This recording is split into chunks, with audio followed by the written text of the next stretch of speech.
RR Construction, MTK, tikinti qrupu. Yəni bunların başçıları Rəşid Əliyev, Rəşad Əliyev, Rüfət Əliyev qardaşları, Rafael Abdullayev, Nadir.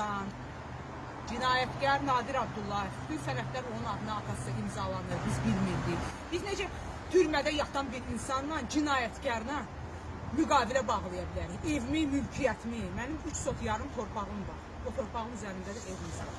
Bir sot torpağı bunlar belə zəbt elədilər. Şirkət olaraq zəbt elədilər. Müvafiq qurumlara şikayət eləmişik. Heç kəs bizim şikayətimizi qəbul eləmir. Mənim halalca mülkiyyətimdir. 3 əsr bu torpağın, bu evin yaşı var. Mən Azərbaycanlıyam. Azərbaycanlı olaraq da mən Azərbaycanı tərk edib hara getməliyəm? Mənim xəstə anam var. 2-ci qrup əlildir.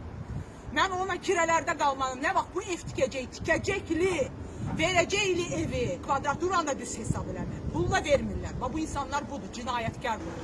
İndi də kişilər getdilər, müharibədə öldülər. Amma belə qorxaqlar, alçaqlar qaldılar insanlara zülm eləməyə. Bunu Allah götürməz, götürməz.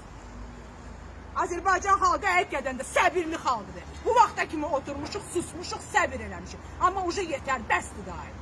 Bunlar ermənidən betərdirlər. Bizə düşmən lazım deyil qıraqda. Ermənilər artıq Bakıdadılar.